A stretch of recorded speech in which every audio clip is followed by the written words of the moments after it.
the Dolphins taking on the Commanders. Miami favored by 9.5. The over-under on this one, 49.5. Thoughts on this one? Miami. It's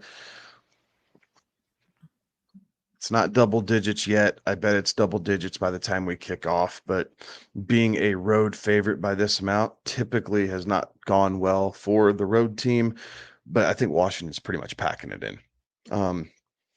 They're getting ready to clean house. They have enough problems as it is. I think Ron Rivera's kind of lost this team a little bit, even with firing Jack Del Rio. I don't think a whole lot's going to change defensively. They're going to have problems.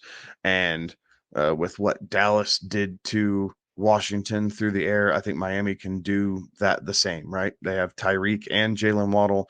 So I think they took lots of notes, and we're going to see some fireworks in this one. So I'm going to take the over because I do think Washington will keep pace for about the first half, and then Miami will pull away starting the third quarter.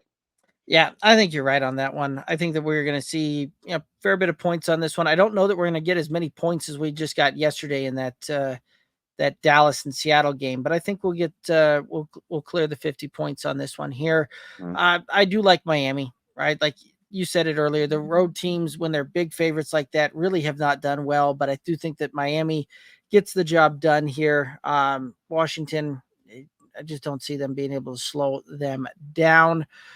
So take Miami, taking the over. One of the props I really like was Terry McLaurin under 57.5 receiving yards. Terry McLaurin's been very consistent out there for fantasy. However, that consistency is in that, vein of 3-4 receptions for about 50 yards. So I think we see just on the under, maybe he falls into the end zone.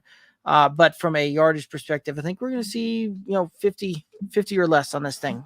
With the prop at 57, definitely taking it.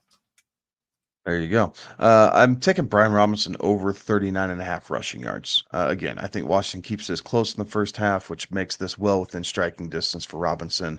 I wouldn't surprise me if he has about 35, 36 yards at halftime, and then he's able to go out and get another 10, 15 right away in the second half.